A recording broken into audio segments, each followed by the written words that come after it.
Thank you, Kara. Thank you, and good morning, good afternoon, and good evening, colleagues, where you are. I know that many colleagues are joining us for this internal webinar from also the field network. So warm greetings and welcome to all of you, UNIDO colleagues, for this webinar on healthy air, healthy planet, and UNIDO's work on air pollution and climate change. Convened in celebration of the International Day for Clean Air and Blue Skies 2021. This day is designated by the UN General Assembly in 2019 and led by UNEP as the day to inspire action to reduce air pollution and bring a transformative change in our lifestyles. As you probably read or hear today in the Secretary General statement, air pollution is the greatest environmental threat to global health, causing approximately 7 million premature deaths every year and also driving climate change impacts. So in today's webinar and tomorrow's, both are organized by the Directorate of Environment and Energy in collaboration with the UNIDO Staff Union for the purpose to explore how we collectively can contribute toward mitigating this threat and the synergies between air pollution, climate action, and global health. So just to acknowledge in the beginning that this internal celebration would have not been possible without the leadership and coordination of our colleague Alfredo Hueva and Kara Eves, who have been working behind the scene to bring us all together in this conversation on celebration of the International Day of Clean Air. For today's webinar, we have organized, we have invited colleagues from both the Department of Energy and the Department of Environment to share what we are doing in UNIDO and to bring some of the work to the forefront, but also to make it interactive so that we, as UNIDO staff and offices and departments can collectively contribute toward tackling this challenge. So that's my introduction on behalf of the Directorate of Environment and Energy. And without much delay, I would like to move to the agenda. So the way the agenda is organized, we will listen to a few presentations, but also there is a Q&A sessions in between. So please feel free, as Kiara mentioned, to pose your questions in the Q&A part of the webinar. With this, I would like to invite my colleague Ismail Al-Hilali to give a brief presentation to bring us to an understanding of where are the sources of air pollution and the interlinkages to the industry in general as a fundamental. So Ismail, the floor is yours. You have about 10 minutes. I'll be monitoring you closely, so we can stay on time. Thank you very much, Tariq. I hope that you hear me, and I think I have issues with my camera. We hear you well. Thanks. Okay, thanks. So I will just switch off the camera and then, yes, okay. So you might, as I mentioned by Tariq, you might want to put your presentation in presentation mode, just at the bottom. Yes. It is in my screen in presentation mode. And now? Right? It's fine now. Okay, thank you very much. Thanks, colleagues, for joining us and for your time. As mentioned by Tariq, this is part of our UNIDO celebration of the International Day for clean air for blue skies. And as the main source of to have blue skies, we need to mitigate air pollution.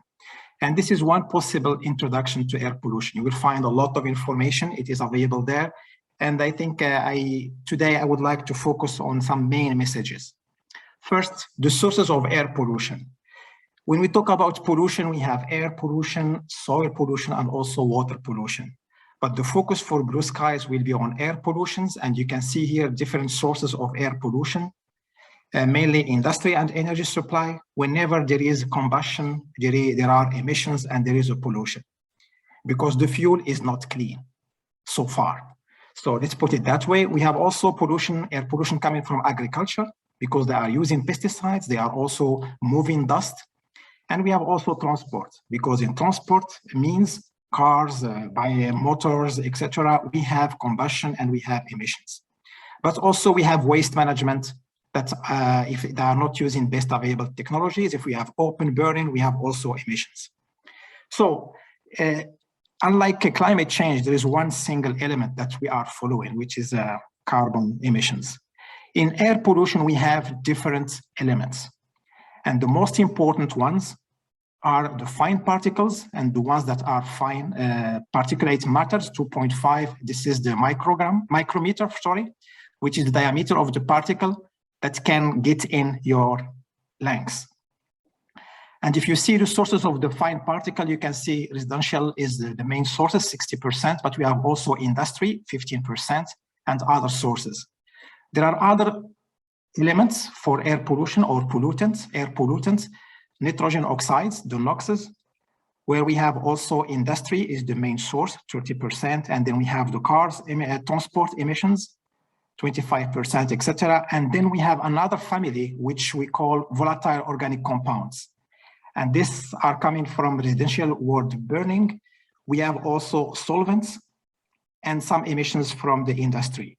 We have also the sulfur oxides and other major pollutant in the air. And one last information, carbon dioxide is also a pollutant and also is a global warming agent. So basically, this is just to give an introduction about the air pollution sources and why the air pollution matters. Because this is what we call the silent killer.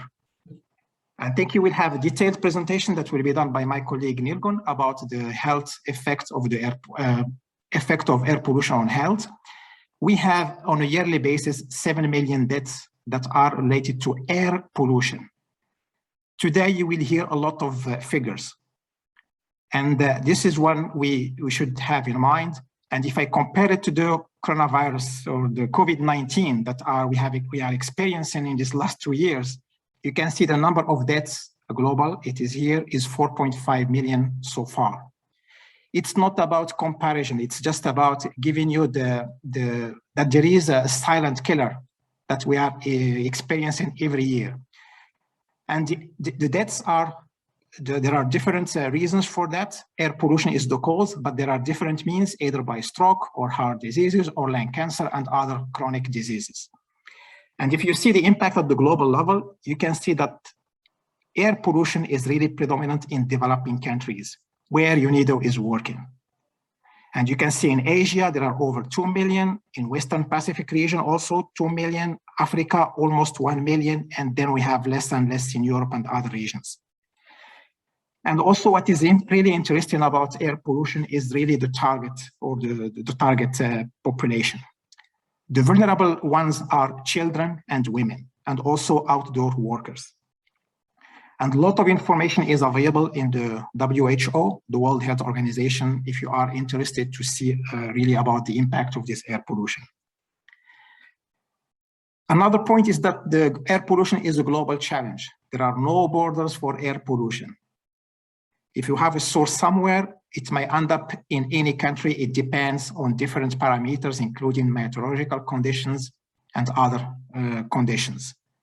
So basically, you can see the hotspots. They are again in developing countries, and this is the global map for the particulates, the dust, the fine particles, 2.5 level. And you can see that we are here. We have, of course, the desert here in this area. So there is a mix between dust and other pollutants. One element where I have seen link between carbon emissions and the air pollution, which is really strong, is about black carbon emissions. My colleague Katarina from the Department of Energy has also a similar slide.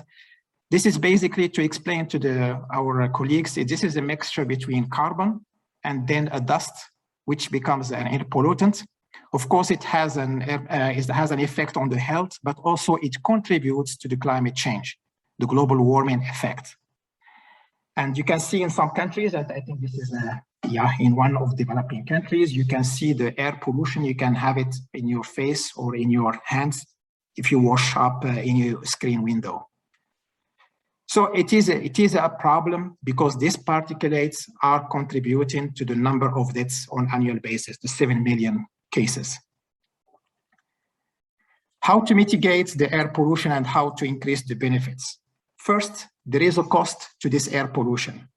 And according to the World Economic Forum, you can see that for China, it's almost more than, 6.6 in China, this is the cost of air pollution, 6.6% of the GDP, and you can see also in India, Russia, and so on.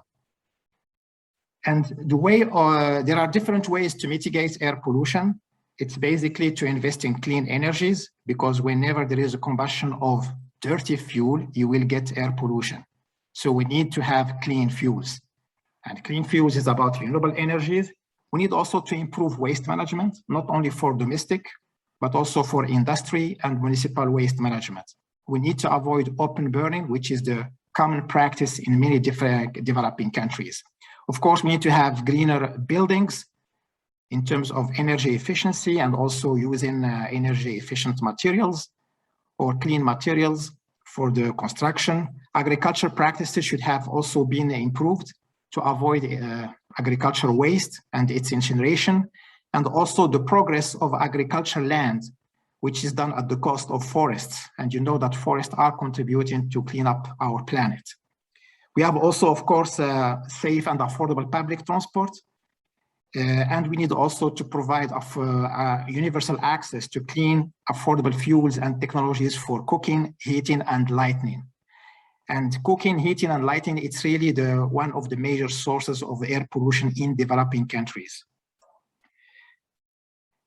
Now, I would like to highlight the link between air pollution and the contribution to achieve SDGs, Sustainable Development Goals. Of course, there is our SDG number 9, UNIDO's SDG, but it contributes also to other goals. Number 1 on poverty, and then the zero hunger, good health, which is the SDG number 3, and others.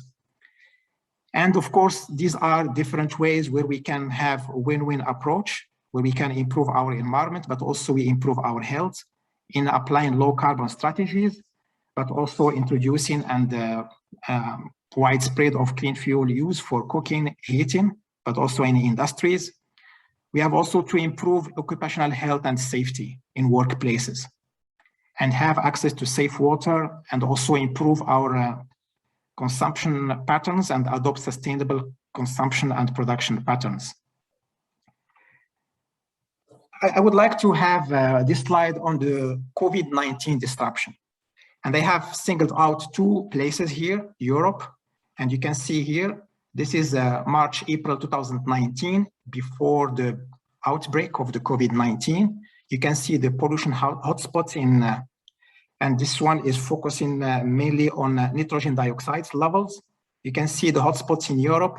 And just after the beginning of the COVID-19, you can see the decrease in the pollution. Here it's China, in this case. You can hear this is Beijing. You can see this is before COVID. And then once COVID started, and then you can see the impact in reducing the hotspots. But in February 2021, beginning of this year, when we started to recover and go back to normal, if I may say, you can see that we have again hotspots appearing in the area in February 2021. So COVID-19, it's of course a big challenge. It is a crisis beyond the health crisis. It's also an economic crisis, but also it gives us an idea when the planet decided to stop industrial activities and other polluting activities, and you can see the impact. But this is really a case of a force majeure, and we cannot, adopt it all the time. This slide is really about the global risks outlook, which is done by the WEF Forum, the World Economic Forum. And this is done on a yearly basis, where every year, the World Economic Forum, they do their analysis, and they will rank the top risks facing the world in terms of likelihood and impact. So you can see here the impact, and in this axis, the likelihood. And you can see that the major risks, the first one is climate action failure. Everybody knows it, and we hope that by December, in the next COP, will be some, action, let's put it that way. But we have also infectious diseases due to the COVID-19. And the third one is human environmental damage. We are putting a lot of pollutants in our planet, and it is not sustainable. And we don't know what will be the impact, at the level of the impact. We know there will be an impact, and how severe it will be, we have different scenarios.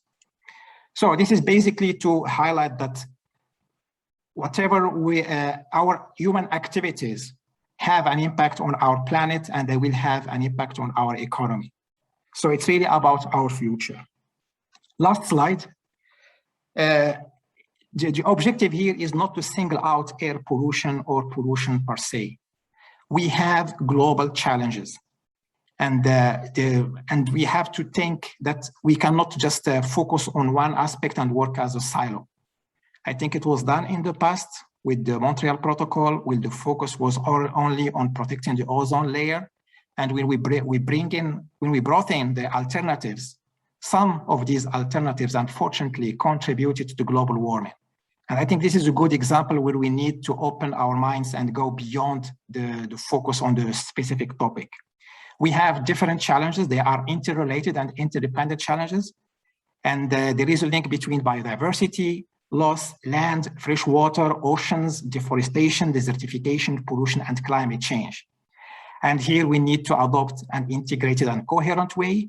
And I think also this is a message for UNIDO. If we go to provide packages or response packages to our member states, we need to bring in integrated and coherent packages. For example, we cannot go as a standalone department or division to tackle the GCF, the Green Climate Fund.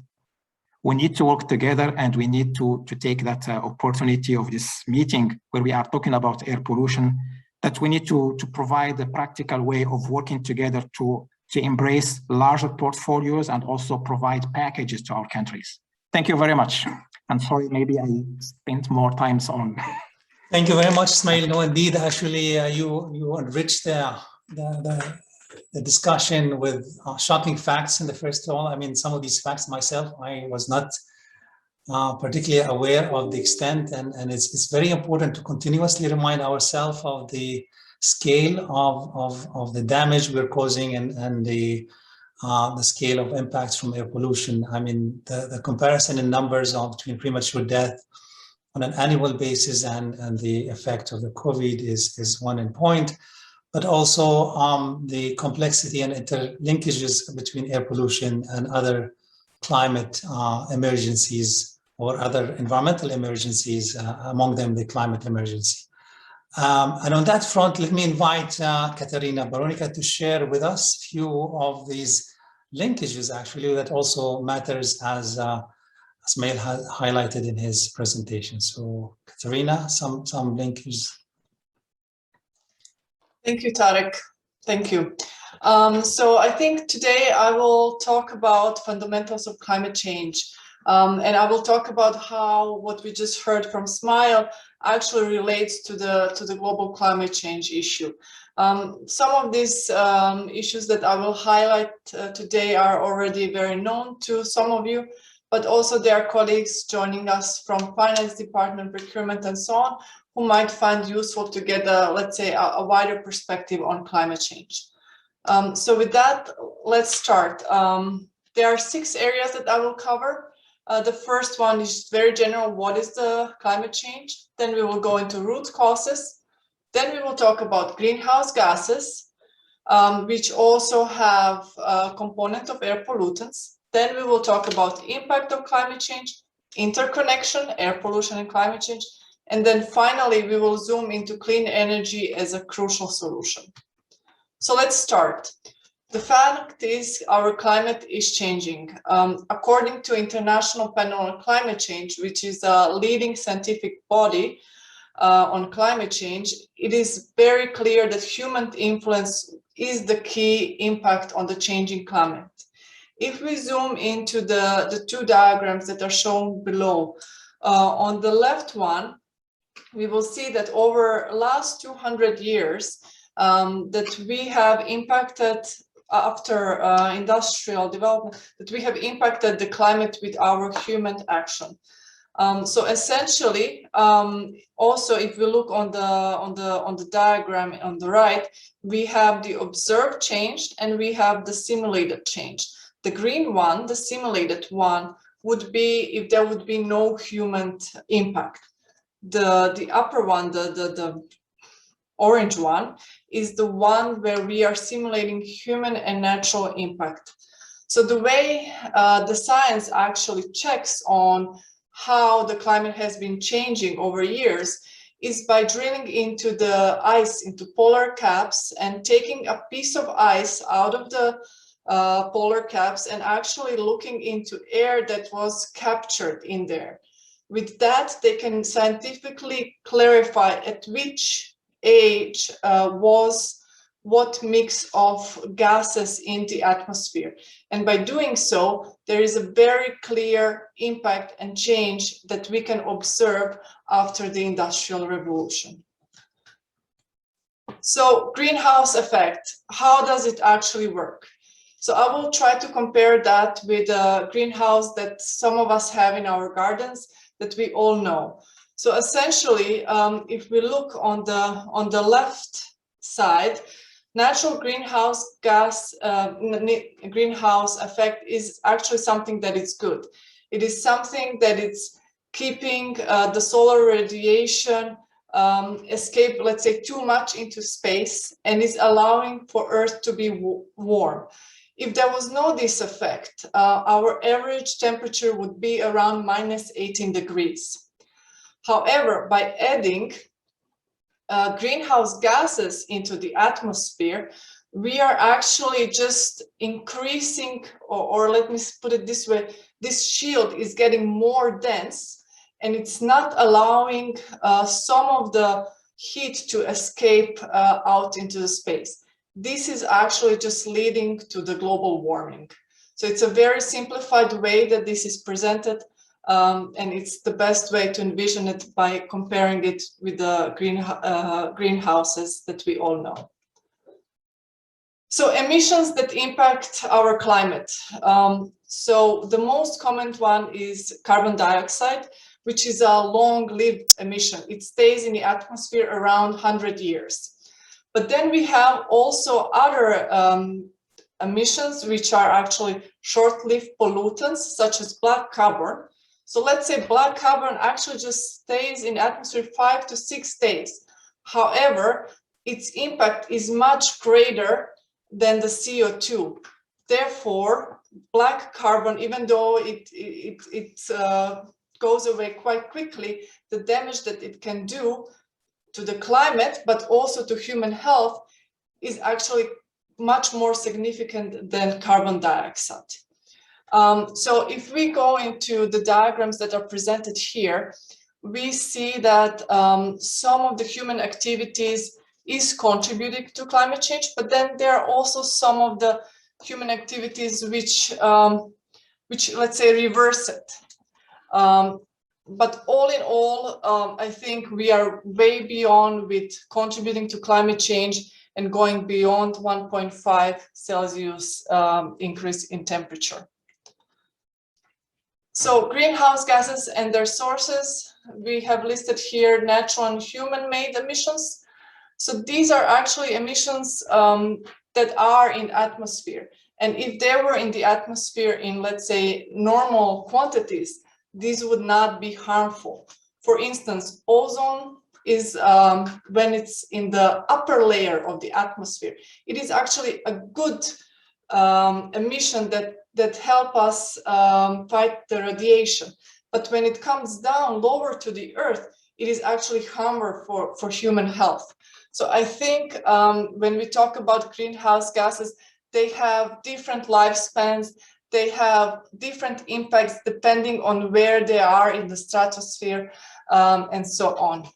I think my colleague Smile has already mentioned about where do greenhouse gas emissions come from. What is important to us is the industry actually contributes to approximately 18% to the gases. Then we have transportation 14, agriculture 20, and electricity 25 as one of the major sources to pollution. Some of the newspaper articles that I want to show today that we have seen over the last few months in the news and that are really demonstrating how serious the problem is. So we witnessed deadly floods in Germany. We have witnessed the heat waves in North America, Greek wildfires, some of you might remember. This is all caused and exacerbated by climate change. So let us keep in mind that this could be the impacts that we will be potentially facing in the coming years. So when we talk about air quality and greenhouse gases, three most important pollutants that we would highlight here are black carbon, methane, and tropospheric ozone.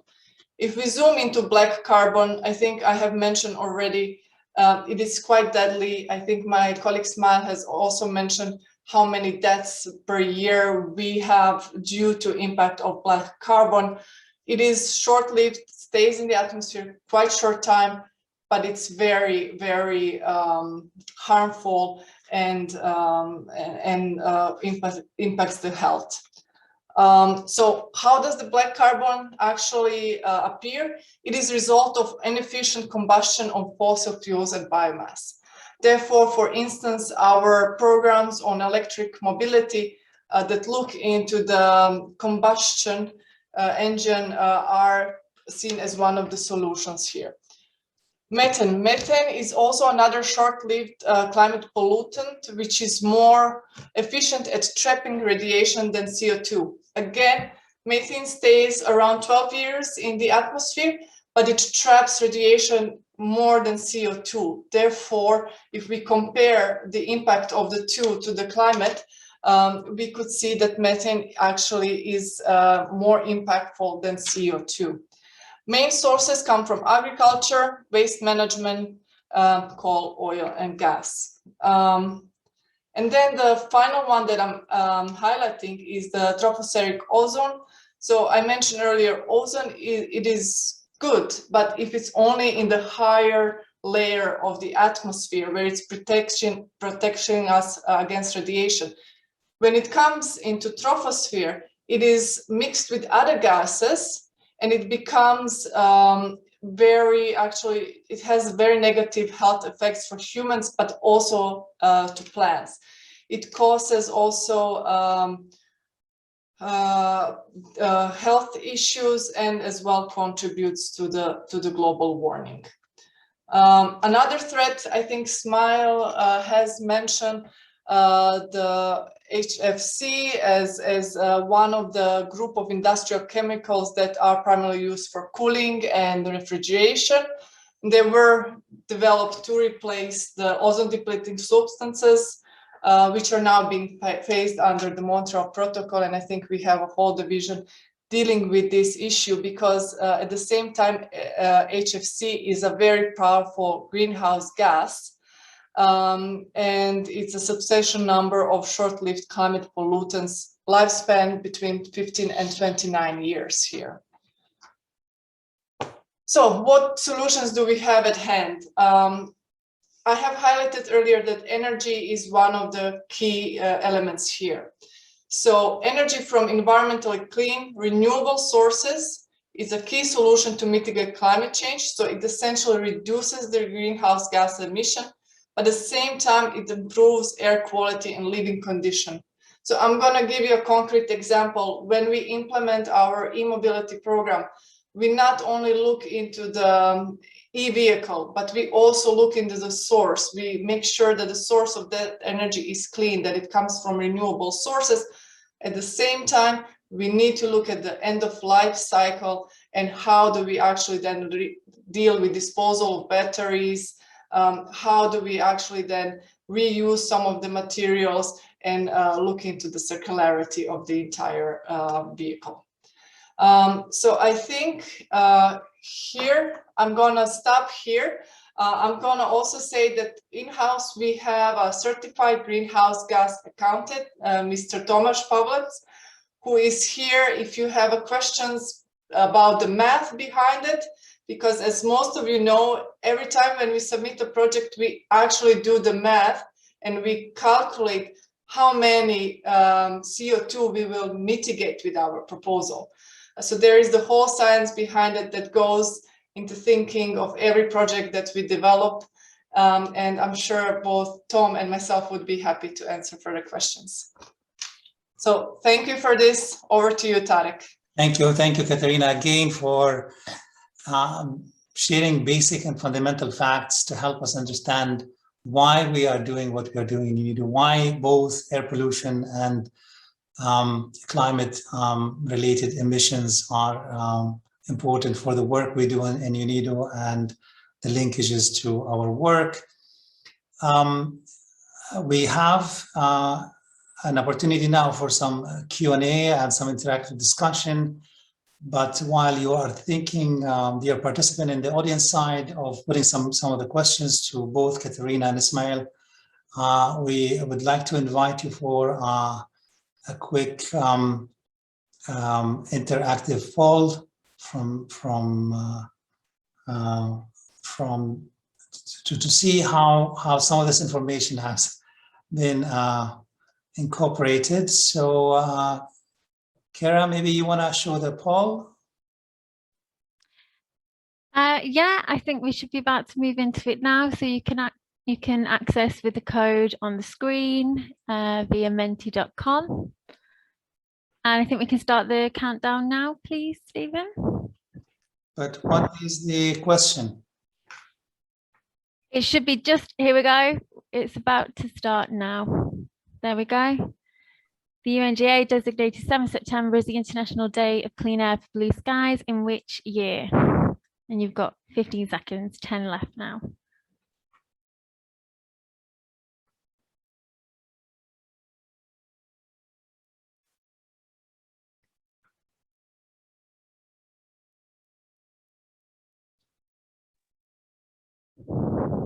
Okay.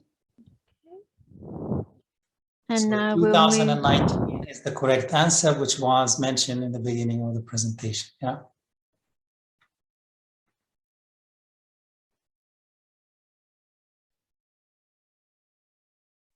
And there we go. We've got the second question. Who's responsible for achieving the goals of the Paris Agreement on climate change? And you've got several options there.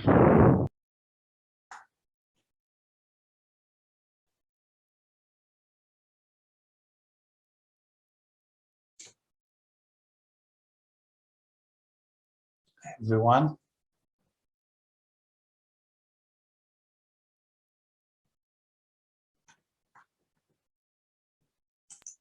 Now moving to the third question, being such a new initiative, is this the right time to take action, and should UNIDO become part of this International Day for Clean Air for Blue Skies?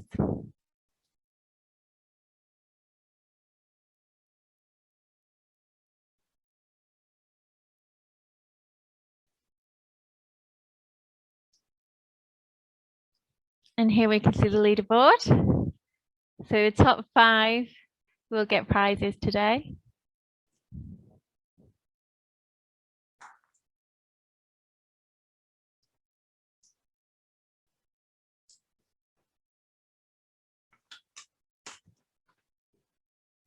Okay. We have a couple more questions and then we'll move to the Q&A. Okay.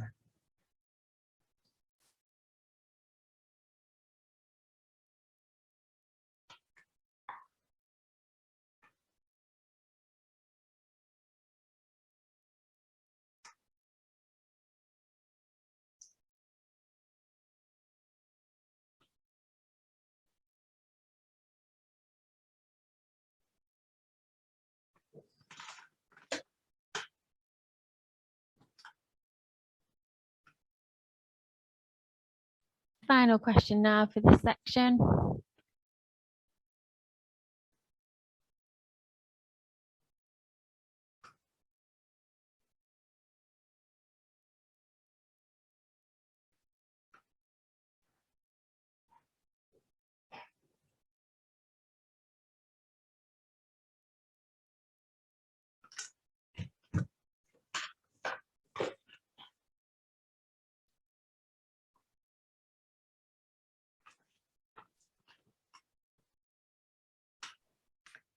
Okay, and now I think we're going to pause the quiz and go to the Q&A, Tarek.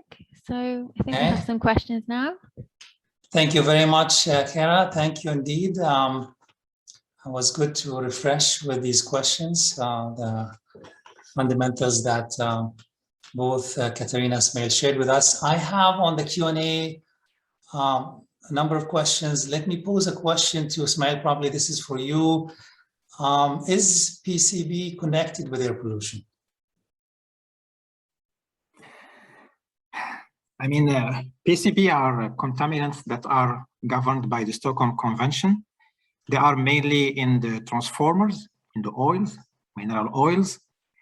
They are a contaminant, but how they are linked to air pollution, they are not one of the major contributors.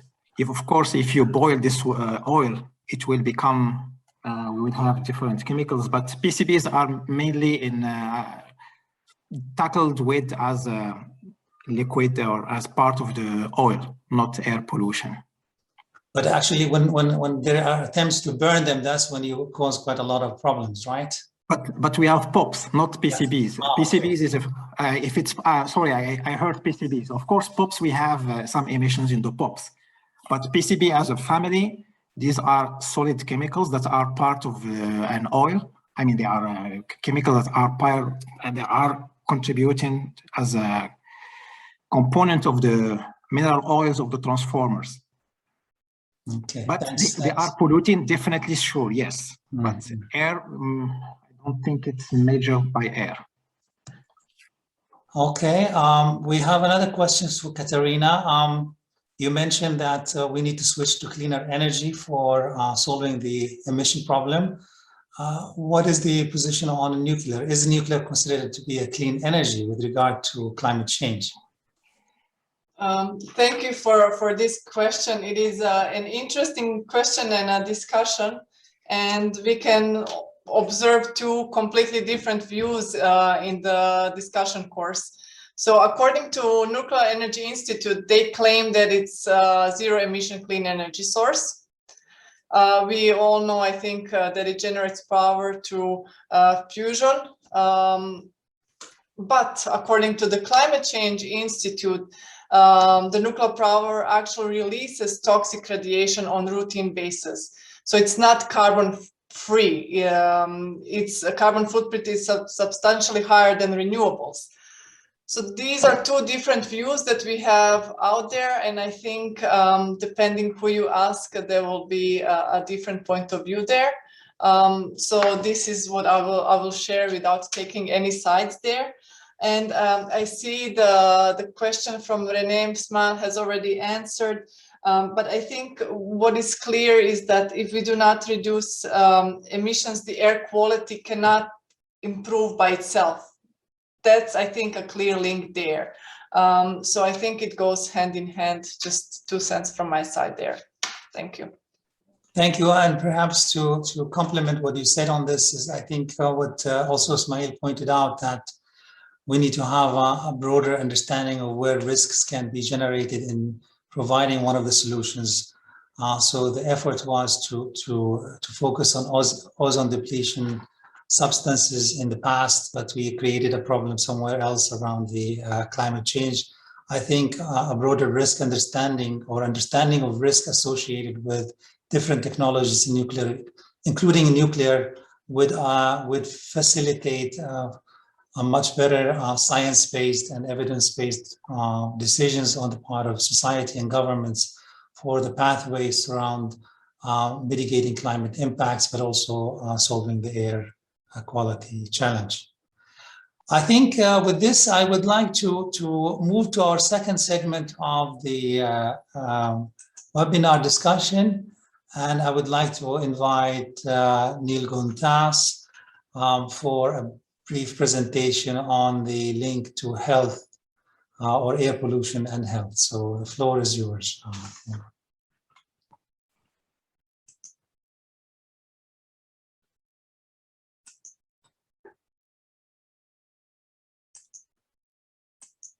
Nilgun, are you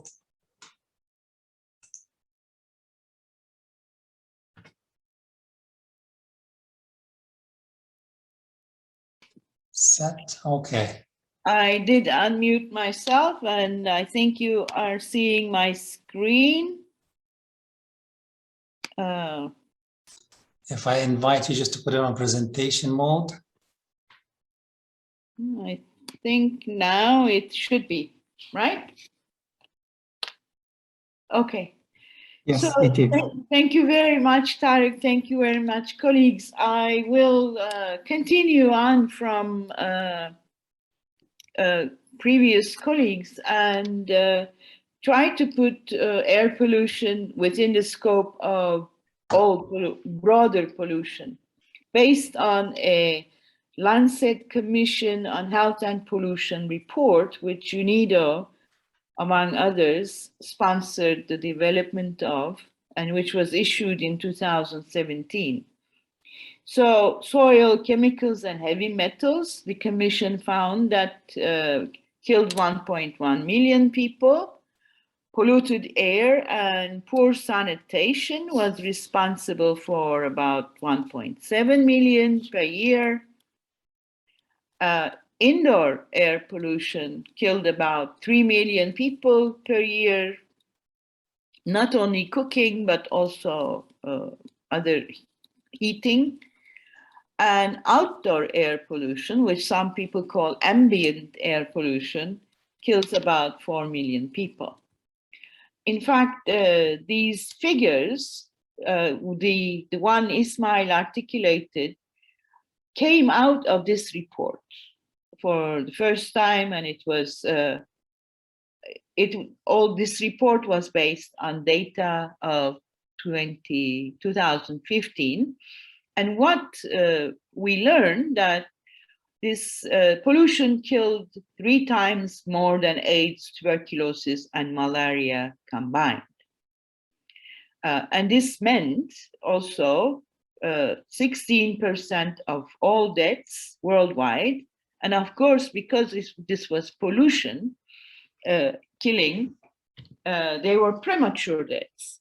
Now, one thing, why did we compare with these infectious diseases? Because in the WHO jargon, what pollution causes, the risk factors, the heart disease, the cancers, the lung respiratory diseases, even endocrine disruptors, and so on, that you get from pollution are non-communicable diseases, and the others are considered communicable diseases.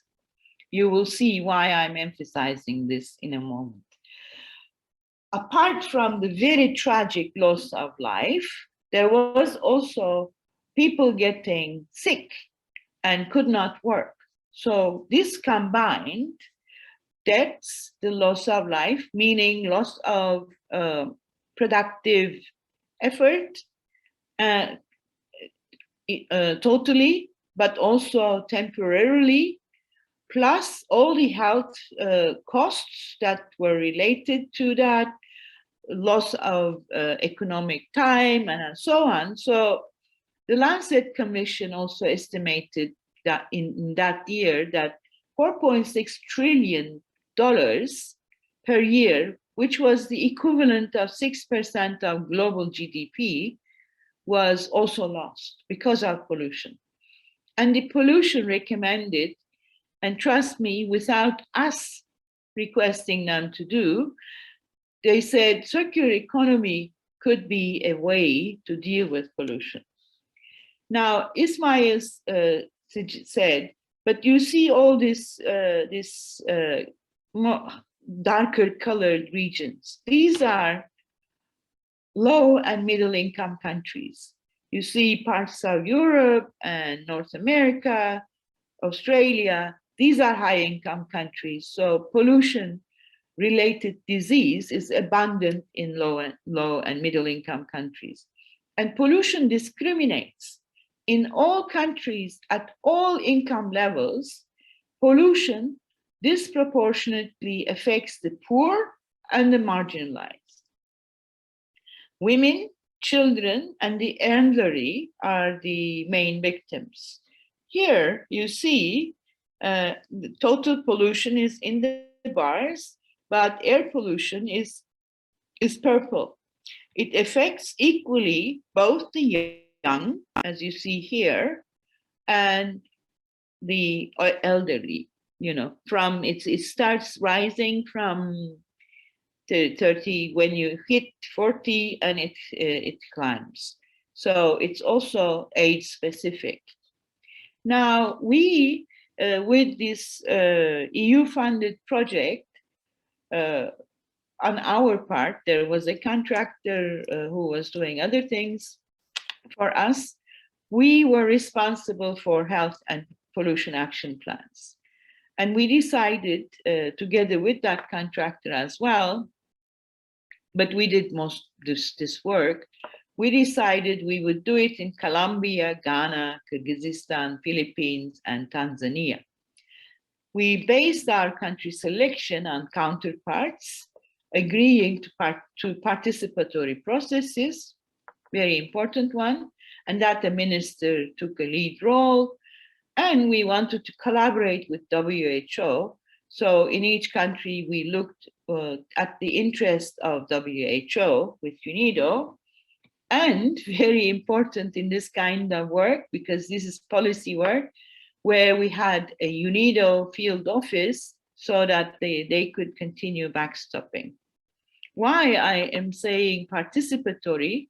Because during the process, we realized that stakeholder collaboration on health and pollution was minimal. The ministries of industry or economy never really discussed the impact of the health impacts of pollution with the ministries of health. Ministries of health were dealing with people's health. Pollution was not prominent. Even in WHO, it's now quite different, but even in WHO, the focus was on communicable infectious diseases, and you will see what I mean when I see other figures. So it had to be multi-stakeholder, interministerial. And what we realized that awareness of data sources was very low. In fact, we were able to find data, scientific data. I will show you, and then I explain where we find it. So people, when we spoke with them, pollution-related loss of life and disabilities were understood and appreciated as tragic outcomes, but nobody had sat down and have ever looked at the economic burden that this tragedy also came with. And personally, what I learned from the whole exercise was that the health impacts is a very powerful way of explaining some of the global challenges that we are experiencing now, right? Biodiversity loss, pollution, even climate change, they are all interlinked, and it is about our health. And it was important that people learn both the tragic losses that communities experience, as well as the economic burden. Now, this was why it was important for ministers to take a lead role. In Ghana, we had a minister, the Minister of Health, In Tanzania, the Deputy Prime Minister's office assigned a minister. In Kyrgyzstan, it was the Prime Minister. In Philippines, it was 5 ministries sharing a lead role. And in Colombia, it was the Environment Minister's senior advisor who led the work. So as a result of all this work, there was also a global alliance on health and pollution was established, multi-stakeholder, funded by SDC, which is now operating in Geneva from the UN premises. Now, let me talk a little bit about the health and pollution action plans. As I said, it was a very participatory process, and how it started was that we went into a country, sent in our consultants. We did an initial discussion with the colleagues, and then we realized some of the things people were not aware of, for example, of a very important health and pollution related source. And this is the Institute of Health Metrics and Evaluation, which was doing on behalf of WHO, the global burden of disease studies. These studies are done every year or every other year, depending on the financial sources. And this institute has a publicly open database, and you can access all the data. In fact, as a conversation starter, when we gathered the stakeholders together with Colombia, together with WHO in all countries, these were the numbers. Before that, look, this is the communicable diseases. This was the focus of the health ministry and the governments.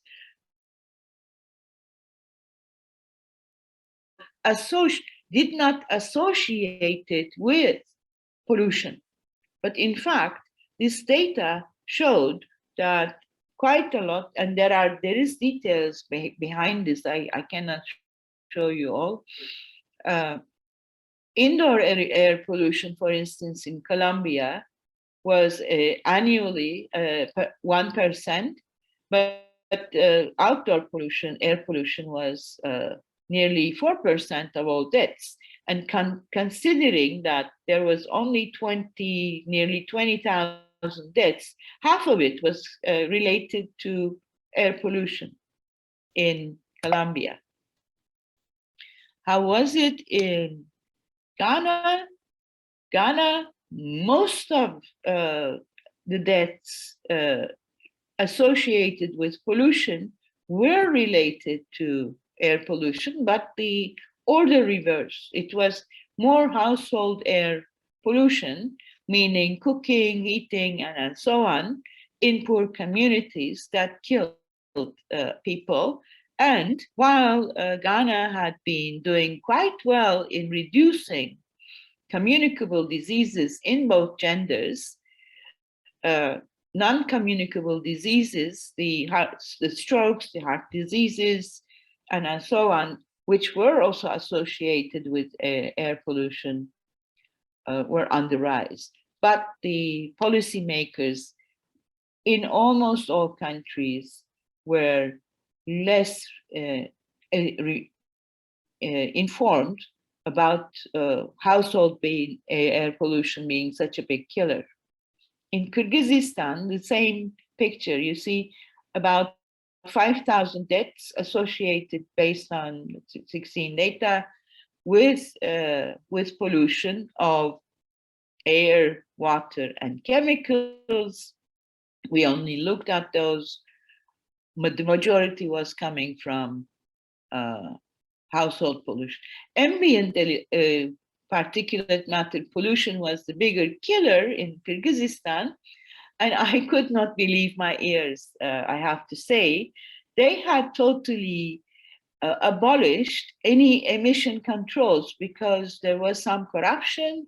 The corruption was identified, and the remedy that that was found was just totally forgo any pollution emission controls on the transportation sector. Another, this was so the similar thing was was seen in Kyrgyzstan. They were doing pretty well, better in a way than in communicable diseases than non-communicable diseases. Philippines, 100,000 out of 120,000, with the bigger percentage from burning of solid fuels in households. Again, the picture was the same. So, but in every country, none of the country stakeholders were aware of these databases that were publicly available. And most importantly, the collaboration was limited. 74,000 to 41,000, large percentage. Most killer, the higher killer among the, when you divided it between household and ambient, the household air pollution. So what I learned, just to repeat, health impacts is important to figure into every conversation, whether it's climate change, whether it's biodiversity loss, whether it's pollution.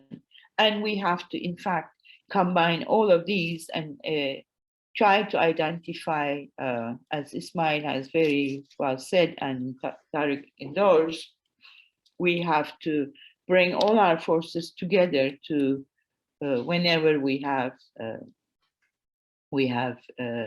proposals for our member states. Oops. So this is a newer report which GAP prepared. They looked at the energy, transport, industry, household, agriculture, and rural, and other 23 elements of air pollution sources, and looked at it from the difficulty level. When you see red, difficult, and cost effectiveness level shown in the size of the circles, and looked at the potential reductions in carbon dioxide equivalents. What they have come up with, as we can all imagine, replacing coal-fired power plants was the most effective, despite being expensive. It created the best health impacts with high reduction in carbon dioxide. The reason I put this here is not to have an extended discussion, but at this link, you can look at the reasoning behind this. For example, why they think they suggest that improved biomass cook stoves had low potential, difficult, with low reductions. One of the things they are emphasizing is that there are traditions, the poor people are used to using these. And when you have biomass based cook stoves anyway, you don't really reduce much of the carbon emissions. You still emit some carbon. So, it was better to aim for higher, more impactful interventions to reduce air pollution than to try to deal with it and forever for decades. This has been NGOs mostly have tried and had difficulty. Another one here, 22, let me say, preventing forest fires. We may or we may not agree with these, but this would have created high health impacts. Some of these things are very intuitive, and in their report, they give examples. So the HPAP's health and pollution action plans were prepared through very highly participatory processes, and people understood that quite a bit of all of this could be eliminated by improving the impact of industrial production on climate change, biodiversity loss, and at the same time, pollution through resource efficient and circular practices. So we decided in these documents to just go with resource efficiency, the decoupling of resource consumption from well-being.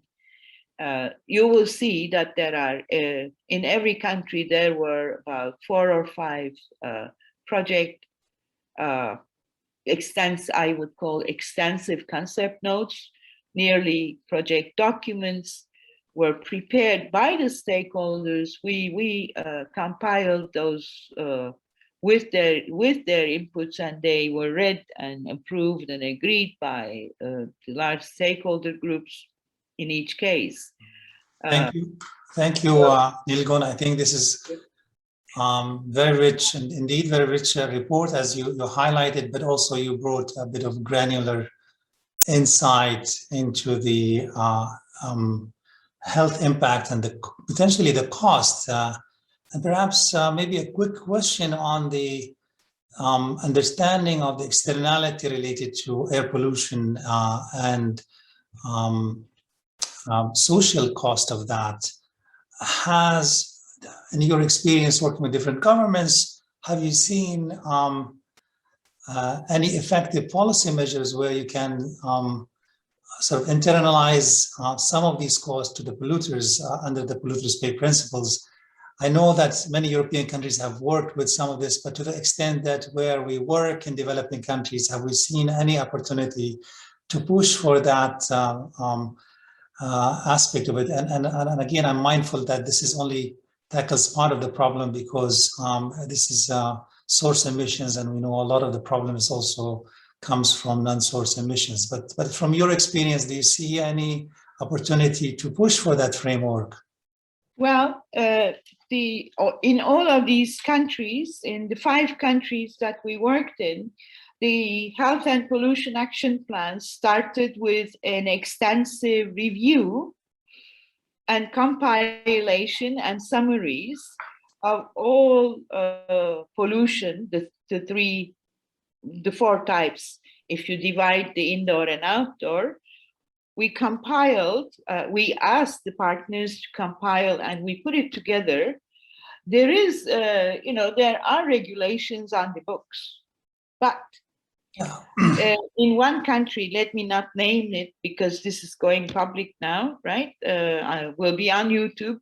So in one of the countries, it's a populous country, difficult to move around and so on due to the geography. They only had 700 inspectors, right? So if you put something on the books about this is the emissions that you will have, this is so, this is that, and if you cannot inspect that.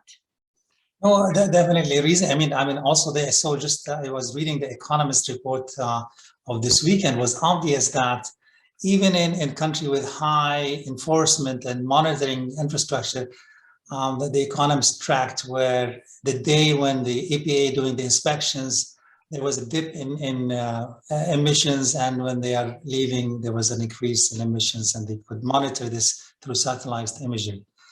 Okay, let me add one more. You have the books, you have the inspectors. Then in the developing countries, unfortunately, including my own, there is a lot of corruption.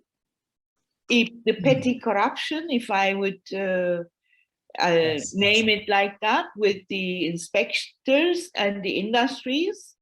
So then the industries, it's cheaper because the fees, the penalties are so low that it's better to either pay your penalty and continue. Yeah, and if they are coming to close you down, and then you pay a higher informal fee to the inspectors, and then you are off free. So, so these are development problems. Absolutely, absolutely. I'm mindful of the time that we have for the webinar, so I wanted to move to our next session, maybe to complement this insight from what we do also on the side of climate mitigation at UNIDO, so to broaden the perspective on the emission, or let's say mitigation side. I think we have Rana on board. Maybe I can invite her, but before Rana can come into the presentation, I just question to Kiara, do we do our second poll now, or we wait after Rana's presentation? I think perhaps given our time constraints, perhaps let's move straight to Rana's presentation, and then we can finish the quiz afterwards. Thank you. Okay. Yeah, Rana, briefly, the floor is yours. Great, thanks Tarek, and good afternoon colleagues. Do you see my screen and do you hear me well before I go on? Yes. Yeah? Okay, awesome, great. On presentation mode, if you don't mind. It is on presentation mode. Okay, now you can see it. So thanks again, Tarek, and what I will try to do with this presentation is actually to walk you through a few examples of how we actually respond to some of these challenges on climate change and air pollution. So I will just briefly go through some of the priorities of the Department of Energy at UNIDO, and then give you particularly two examples from our program which respond quite well to challenges related to air pollution and also climate change, and these are on our programs on electric mobility as well as on clean cooking.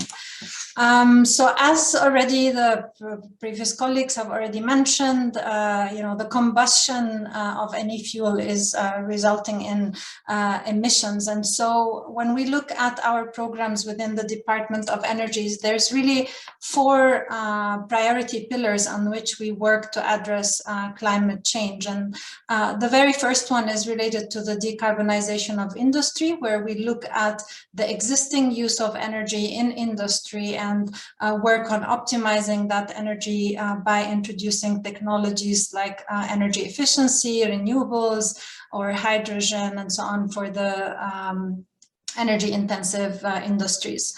And then the second area of work is more related to upcoming new infrastructure to power industrialization. And so that can really be a mini grid that powers local community and powers off-grid communities in terms of productive uses that they are using in agriculture or also in small-scale industries.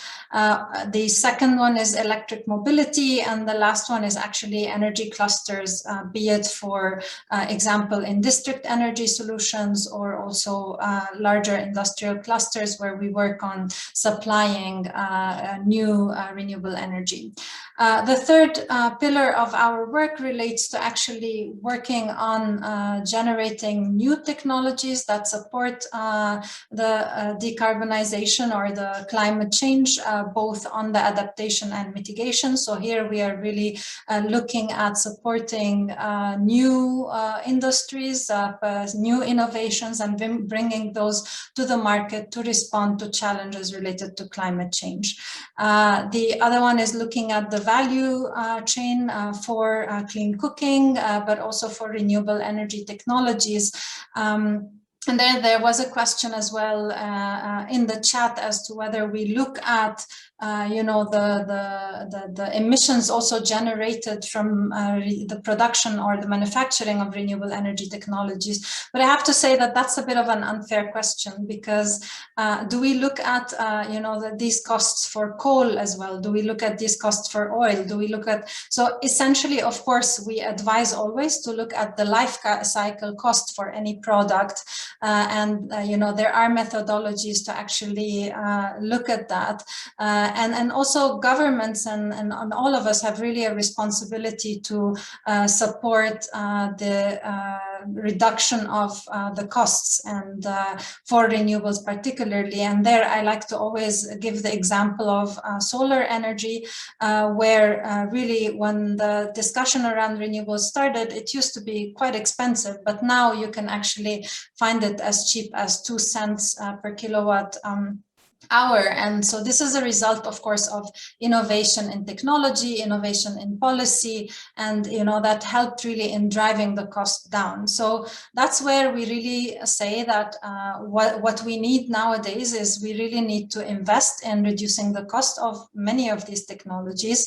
And for that, we need to strengthen research and development. We need to strengthen the collaboration between private and public sector.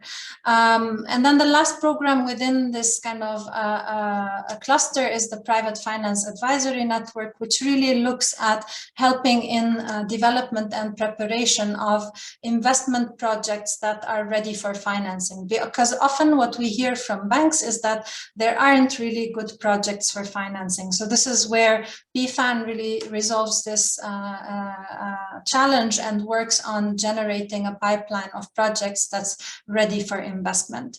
Now, the fourth area of our work is more on global agenda setting. So this is, where we really work on influencing the global discourse on energy and climate change through platforms like the Vienna Energy Forum, like the Global Network of Regional Energy Centers, where we really work on a regional and sub-regional level on harmonizing and developing policies, and finally the climate technology centers and networks. So as you see, broadly, these are mostly all global programs that we formulate, where we generate knowledge, we generate training programs, we generate policy guidebooks and so on, but then they're often really attached to in-country actions and programs that we implement at the country level.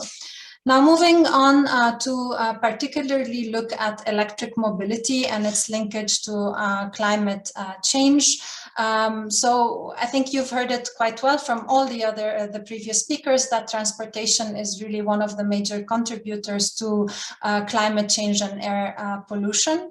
And I'm happy today. I came cycling to work, so I hope I did my contribution as well today individually as an individual to reduce emissions. So of course, the very first option is to look at like low carbon mobility solutions. So our objective here is not really to shift only towards electric mobility, because if you are charging your car using a coal-fired power plant, it really doesn't make a difference whether you use a diesel engine or you use a benzene engine or you use an electric engine. So what I'm trying to say here is that we're really trying to link this issue of the demand for electric mobility with increasing also the infrastructure that is powered by renewables. And we see some promising trends over the past few years, where according to the International Energy Agency, in 2018, there was about 5 million cars that were sold, electric cars that were sold, and that 45% of these are actually based in China. So when we look at the percentage of the cars sold in China, the number is less than other countries, but in terms of the obsolete number of cars that is sold in China, China does rank as #1 in terms of the sale of electric cars. Now, why are we looking at or what are the drivers for the electric mobility demand? The very first one is the reduction in the battery price. So today, if you want to go and buy an electric car, the first thing that you will notice is that it is quite expensive, and that was also a question that was put in the chat. So of course it is expensive because there's a lot of money that went into research and development for this battery. So that's where governments need to increase the support to subsidize in a way the cost for those that are the early adopters, as we call them, and that are ready really to shift towards electric mobility. The second is a driver is actually the the evolving battery technology. And there, the main challenge is actually that, 2 years ago, if you wanted to buy a car, an electric car, the mileage, the range of the mileage was actually around 110 kilometers. I'm speaking about newer manufacturers that entered the business, and obviously not Tesla, where we see, this range is quite higher. But nowadays, the same car from the same manufacturer within 2 years actually took it from 110 to almost 300 kilometers an hour. So really, it depends on the use of people, the individuals, and what they need the car for. There are different options, and I really find this area of our work quite exciting. As we're quite tight on time, I would just like kind of try and switch to move towards what are the barriers. And I talked already about the economic barriers related to cost, and then the other one is the regulatory barriers, because there's like different tariffs that are used. The ecosystem is not really supportive for the adoption. The technical barriers mostly related to different standards. I often compare this to phones, where you have the iPhone and then you have also the Samsung phones. The plug-ins for the charging are quite different. It's similar also for cars, and so that's where UNIDO does quite a lot of work to help on the standards, developing standards for charging infrastructure to make it more compatible. And then the battery performance issues, I also slightly touched upon this.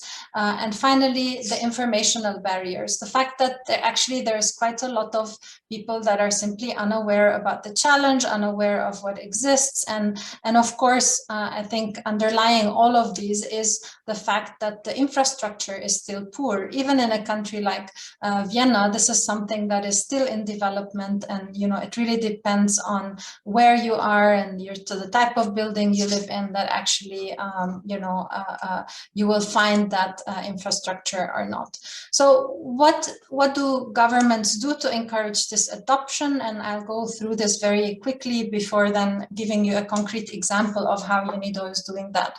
So what governments do is they develop national policies and roadmaps. Roadmaps meaning a target. So you hear now more often that within the EU there is a certain target for electric mobility, maybe 30% by 2030. Some are showing more ambitious targets. So this all gives the market a signal that governments and also as such the consumers are going to really make that shift happen. And that's where, again, I go back to our responsibility as consumers, the responsibility of governments in setting such policies.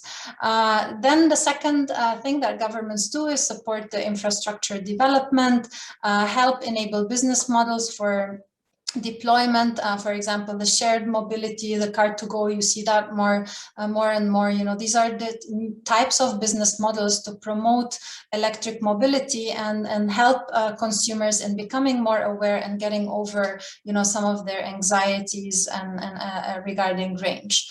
And then finally, creating financial mechanisms that target electric mobility. So that's often needed in the infancy of new technologies. So governments do use fiscal incentives to help drive the adoption, but eventually, we see that there is a removal then of these fiscal incentive and a shift towards more market-oriented policies. As an example, I just wanted to give actually the example of our program in China, where actually it is really remarkable because the program started not necessarily to tackle the energy challenge. It really is an issue that is very much linked to solving the air pollution problem in China, and it did pay off. At the same time, it links very well industrial policy because there is a very strong incentive in China for car manufacturers to shift towards the manufacturing of electric mobility. So this is really a beautiful example that shows how this issue of air pollution, climate change and energy, and then industrial policy converges really to drive the adoption of electric mobility. So what we are doing there is we've worked with the government on developing a roadmap, clear targets, looking at what are the different incentives that need to be put in place to drive the adoption, what are the standards, where do we stand. But then a very important also part of the program was partnering with the Shanghai Automotive City on really piloting some of the pioneering technologies for the adoption of electric mobility in China. So you know, there we see quite a lot of demonstrations of new technologies that are being developed, and you know, once these programs kind of prove well, then they kind of graduate and move into the market. So the program has been very successful, and so UNIDO was a pioneer by implementing this program in China, South Africa, and also in Malaysia. And now under the GEF7 cycle, actually, we are collaborating with UNEP, which is leading a global program on electric mobility. And we are bringing another 9 countries into the global program, some in the MENA region and some in the Asia Pacific region. My colleagues Katarina and Mark are leading these programs, and if you would like to get more information on this or see how to implement this in countries, for example, colleagues joining from the field, you can reach out to them. Moving then very quickly to clean cooking, and I see Tarek giving me a signal, maybe on time. I'll make it very brief. So for clean cooking, the challenge is that we have 3 billion people that actually don't have access to clean cooking technologies. So these are really using 3 stones and then, you know, burning firewood to really cook their meals. And while that, you know, that is very difficult. Indeed, Nilgun mentioned it has to do also with the social, you know, the way that people are used to certain things. I mean, if I may compare this to the Italian pizza, you know, some people prefer that to, you know, the firewood, and some really use just a normal stove. So, you know, like taste preferences of people play a big role, and so this is a big part of the technology challenge as well as it is really a ground root level challenge, because you're dealing with people who are often in very poor conditions, and so we really need to work on improving the availability of technologies. We really need to work on improving the accessibility of financing to drive the adoption of these technologies, and in a way to help bridging and building supply chains for clean cooking within these countries. There is actually now, because it is recognized that clean cooking is not an issue only of energy and access to energy, but also an issue very directly related to health.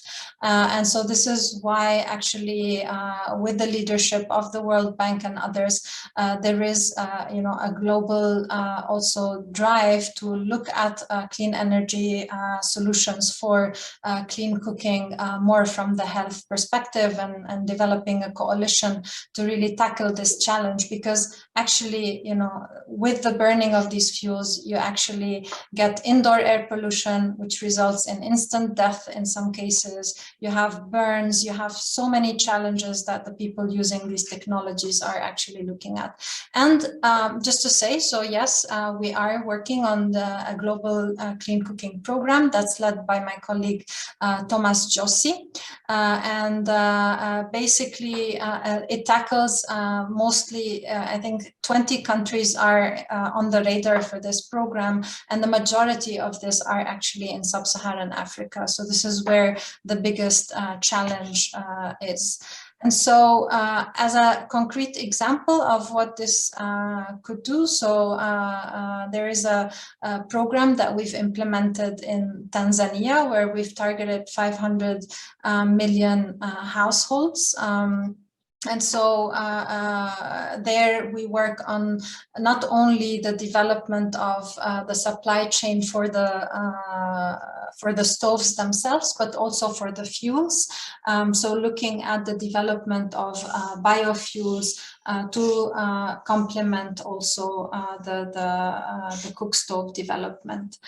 Yeah, I guess I will stop here and yeah, return back to you, Tarek. Thank you, Rana. Indeed, I mean, this is quite a full panorama of potential interventions that have at least part of the House is doing to tackle at least some of the interlinkages between climate and climate emissions and also air quality. But I'm mindful, actually, I have noticed that also, I didn't pay attention earlier to the chat, but I saw a number of conversations going on, and particularly the question on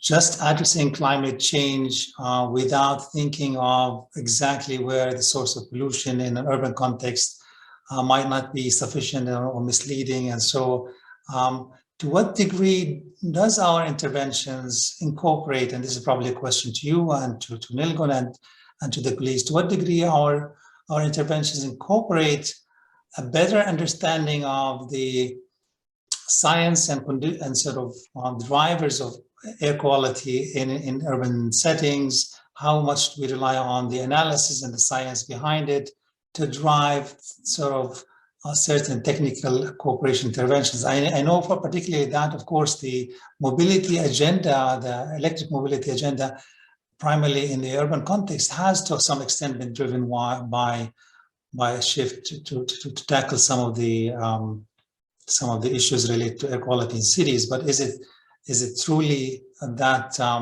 impactful? What other factors do we incorporate in the design of these interventions that have a quite link to the urban air quality or ambient air quality agenda? Perhaps Ismail also, if you want to jump into this conversation, please feel free.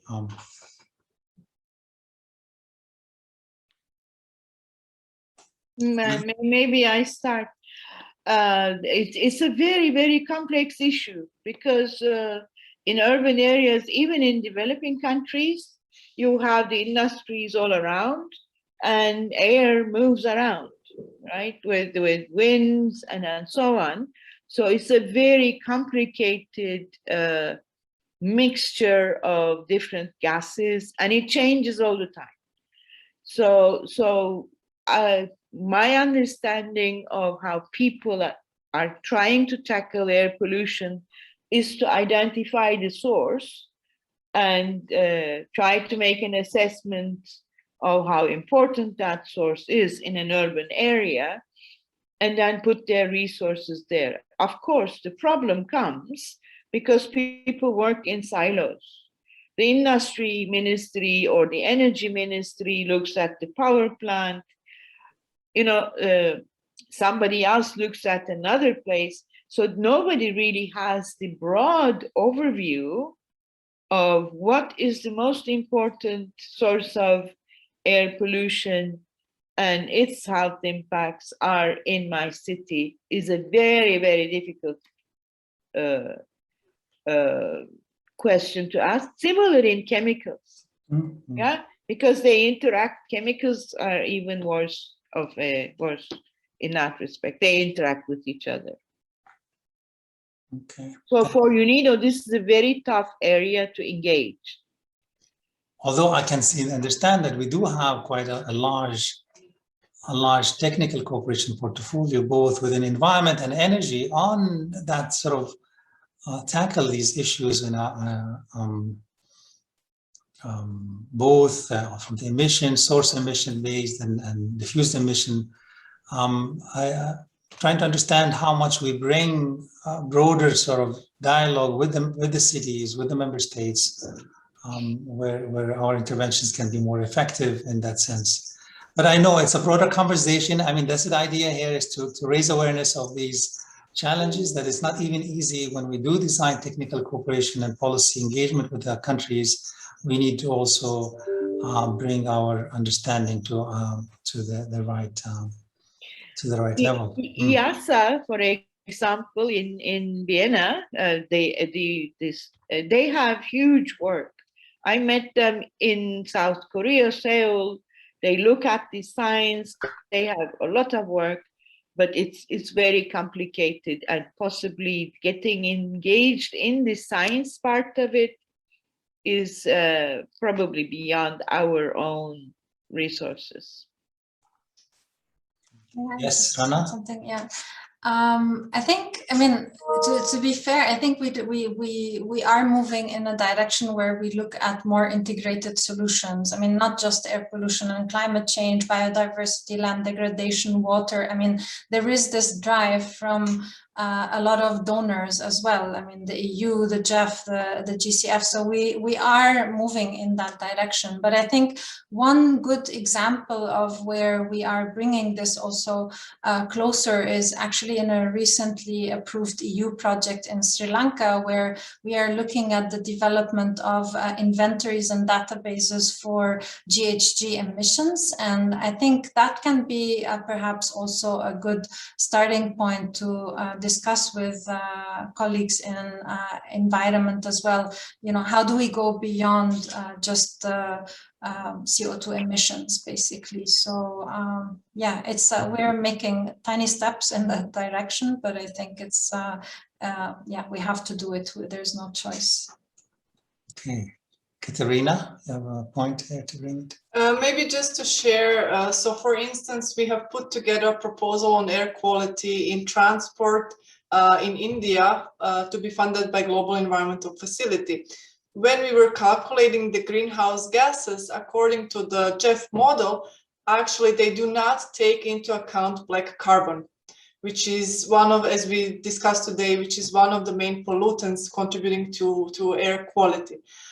So there was a discussion also with the GEF Secretariat, how come they are not making in their own models links to black carbon with the GHG accounting. So we were not even able to contribute that benefit to an air quality project. So it's just one example that it's not only us internally dealing with this issue and seeing how to approach them, but also the donor community has the same. Thank you, Katerina, for pointing this out. Actually, indeed, yes, it is a challenge to bring the science into the development cooperation arena around these issues, and we can see from the conversation, it is a complex issue, but at least we continue to create co-benefits from our technical cooperation around this. I see Ismail's hands also. Please come in. Yes, thanks, Tarek. I just want to add on that, and also as part of the chat, air pollution is a very complex issue in terms of chemistry, but also a very sensitive issue in terms of politics. And let's face it, if we look at our member states, you have seen the maps. Pollution is in developing countries. And I just take one example, monitoring. It's costly. And even we are struggling with some industries like cement industries in some countries to have their, stack air monitoring. And is it transparent? Is it online? Is it, and just one issue. But I fully agree that we have also to decide in UNIDO how to deal with this air pollution. We are celebrating the International Day. Yes, this is good. We are contributing. There is a science behind that we need also to bring in academia. We need also to bring in other aspects, not only the chemistry of it, social aspects, etc. But it needs what would be the package from UNIDO to the member states. And if you look at the cities are, the agenda is decided by the mayors that are linked to the elections. And green areas, etc. we can do, but air pollution, we have to decide to discuss with the industry. We have the best available technologies. And again, we come up with a discussion with the carbon emissions reduction. Why we are, it's only, here we have one element is carbon, and here we have many elements Yes. in the pollution. But one last point I would like is really, I think with government, there is the issue of the subsidies. There are subsidies by all the governments, and I think it's better to subsidize good solutions or good sources of energy or good solutions than subsidize polluting solutions. Yeah, absolutely. And definitely that too, yeah. Thank you, Ismail. And mindful of the time, and I'm getting signals now. We have almost reaching the end of the webinar. So I need to invite you all participants to participate in the last part of the Mentimeter competition. So, Kyra, I hand over to you for the last set of questions. Thank you. We're just having a quick update now on the leaderboard, and then we will be going into the last 10 questions we should Okay. have.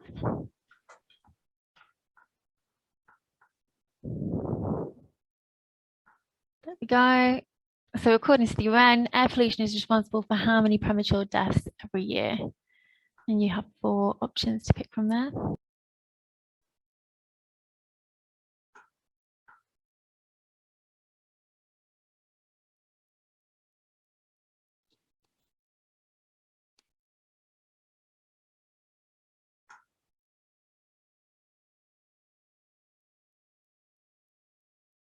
I didn't have time. Worldwide, what percentage of people are breathing unhealthy air?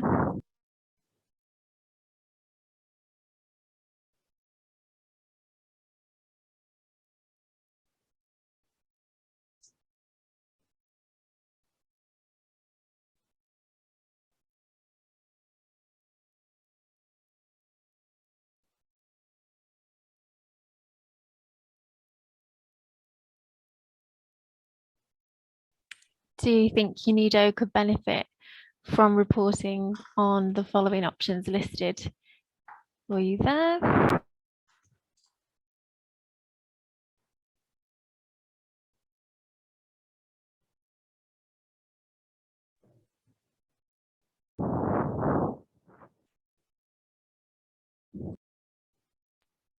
And we can see it adjusting as the answers come in.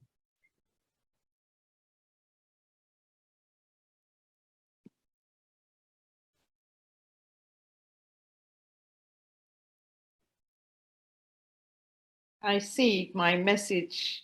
I have failed in delivering my message.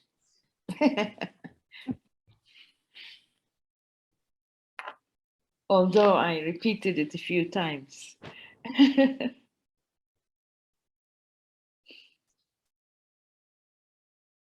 There we go. So the leaderboard is changing quite a bit.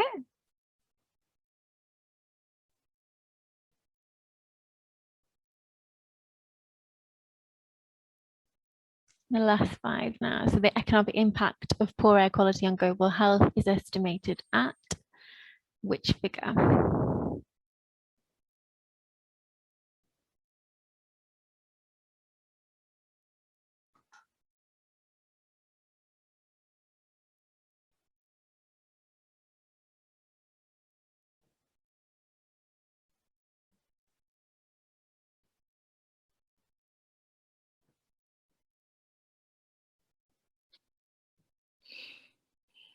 And carbon dioxide, methane, nitrous oxide, ozone, and halocarbons are all major greenhouse gases. True or false?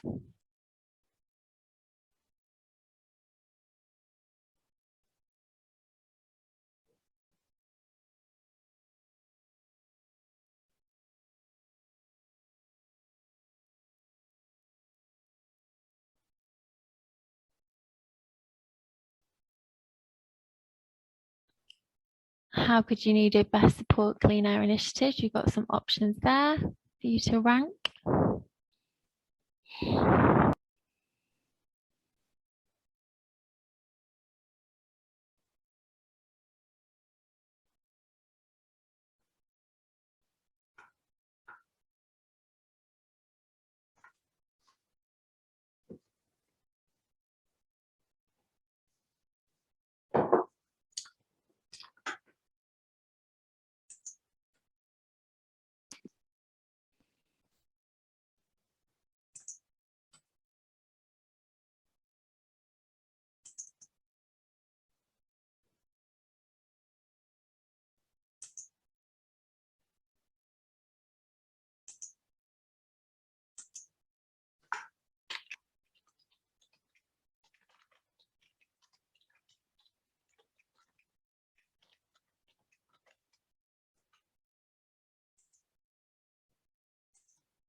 Okay.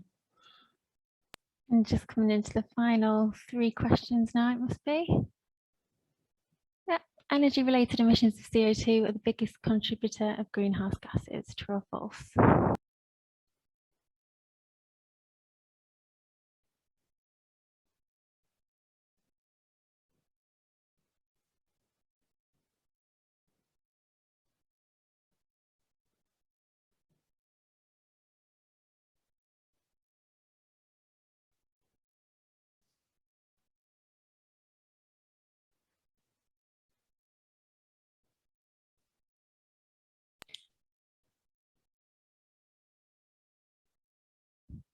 And now you can pick from any of these project areas which deal with air pollution and or climate change.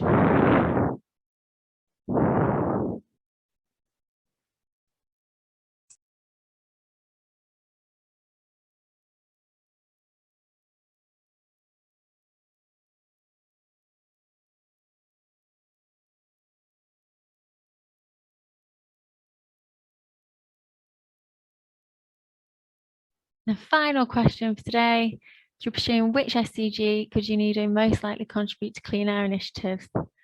And there might be more than one that you can pick here.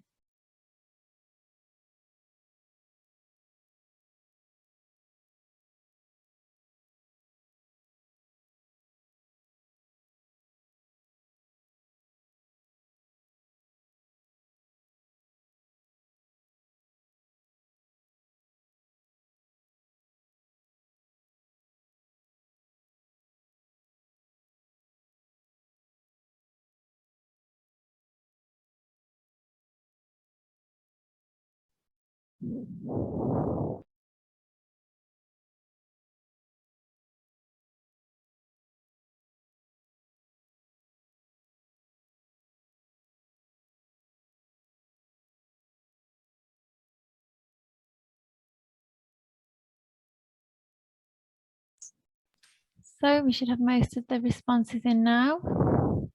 Okay. Clearly looks like SDG 9 is leading.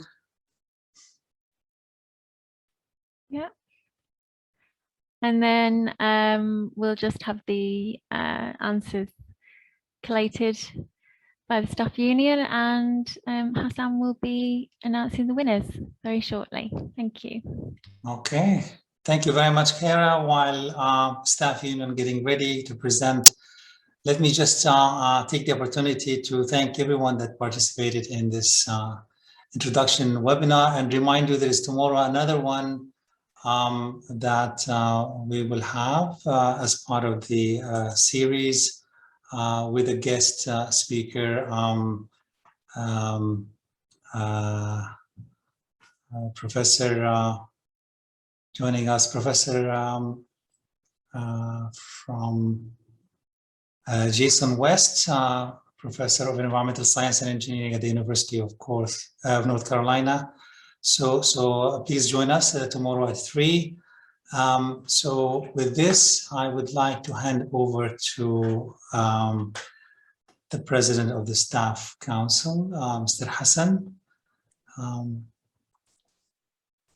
Thank you very much, Tariq. Hi, colleague, everyone. I didn't take part of the contest because I know I'm going to win it all. So first of all, on behalf of the staff, I wanted to be very honored today to close the first day of internal awareness campaign for UNIDO personnel in celebration of the International Day of Clean Air for Blue Skies 2021. First of all, again, I would like to thank the Director of Environment and Energy for inviting the Staff Council to join this event. Just due to the time pressure, I would like to thank the presenters, our colleagues, who have managed to highlight the links between air quality and health and climate change. And we need to reflect more on these crucial issues. I believe also tomorrow UNEP will officially release a report entitled Action on Air Quality, which in addition to making a diagnosis on current air quality efforts, shows how COVID-19 pandemic has exposed the fragility of our scientific and economic economies to shock.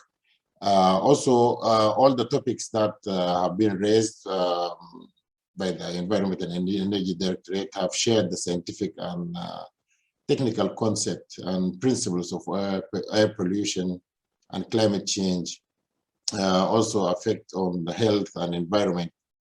Thank you very much for that. And the staff union fully support these initiatives and hope that all UNIDO personnel will be involved in whatever role possible, also to contribute to this event.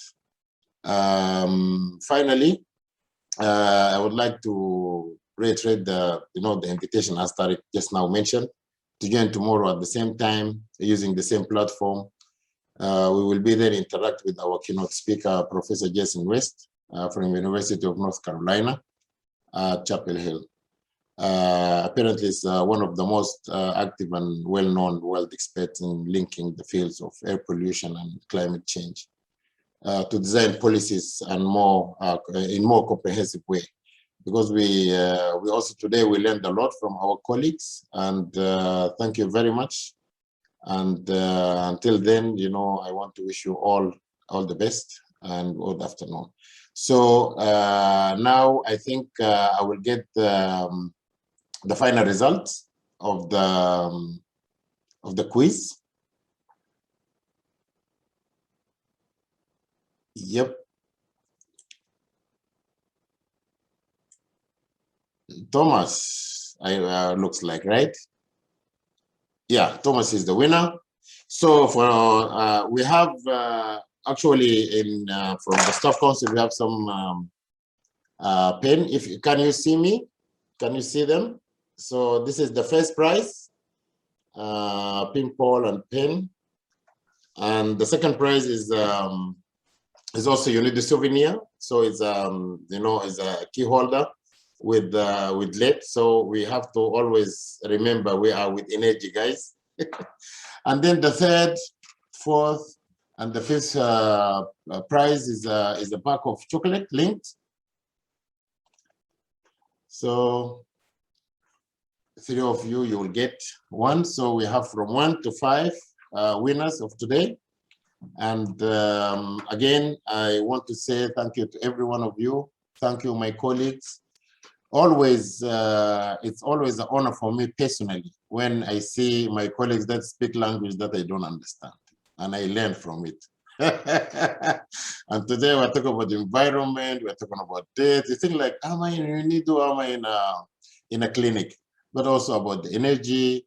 And today Rana is talking to us about that car, very expensive car. I don't even dream of it. So thank you very much for this very overwhelming lecture. We always learn and we always appreciate your colleagueship and your knowledge. And the staff council here is yours, and you're putting me as a representative. I'm always there to be with you every moment you call upon us. Thank you very much.